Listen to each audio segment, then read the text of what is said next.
All right, Jen, thank you. We know there are a lot of questions and concerns when it comes to the coronavirus, so we brought in Dr. T from Doctors of Waikiki to help answer those health-related questions.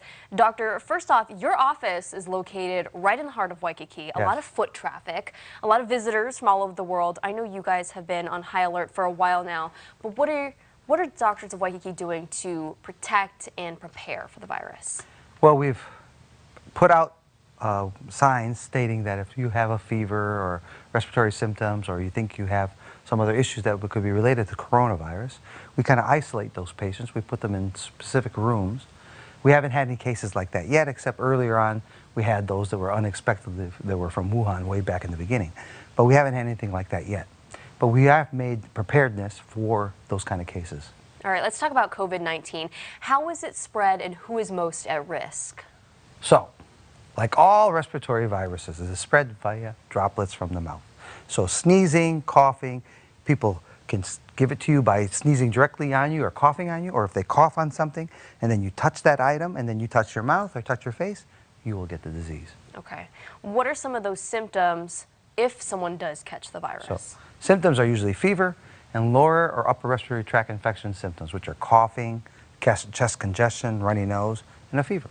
Okay. Now, if you're very young and very healthy, or older and very healthy, it'll be very well. But as you get older and you get more comorbidities, if you have emphysema or heart disease, it increases your risk for getting more ill. So if you're relatively healthy, you should do symptoms fine. should be fairly mild? Correct. Okay.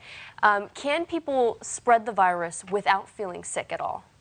According to the statistics, yes. So there are children and other younger adults or other adults that don't get that sick or don't have any symptoms at all, that are positive for disease, and they can spread the illness. Okay. Now that we have our first confirmed case here in the state of Hawaii, I think this is a question a lot of people want to know. What can we do to protect ourselves? So, like everything, just like during flu season, it would be washing our hands, making sure we wash them long enough.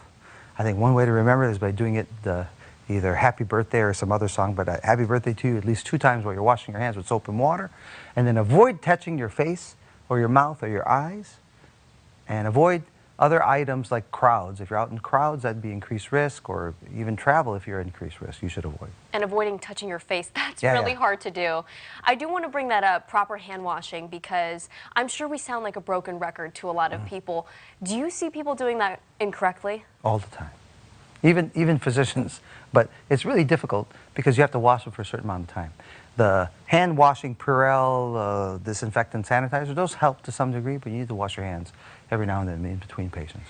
At this point in time, should people be more diligent when it comes to, let's say, wiping down common areas or surfaces with those disinfectant wipes? Exactly. So areas that people have a lot of access to, they should be cleaning those areas regularly.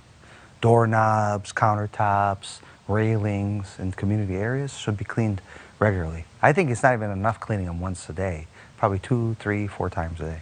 Wow, that's a lot. And we're talking about common areas, your desk. Areas where people have a lot of touch and go. Okay. I want to get to a few viewer questions. We don't have too much time, but Dr. T will join us in our next half hour, so if you have more questions, we'll get to those then. One person asks, a lot of people exhibit flu-like symptoms. To what degree should you be or feel sick to actually see a doctor or be concerned about? Like everything, if you have a fever and you have a cough or cold-like symptoms, you should go see your doctor. Now, it might be difficult because it might be hard to get in lately because of all the people probably getting concerned, but you should call and try to get some way to get seen. All right. Dr. T, thank you so much for You're joining welcome. us. Again, we have a lot more viewer questions to get to, and we'll get to those coming up in our next half hour. Bridget, I'll send it back to you.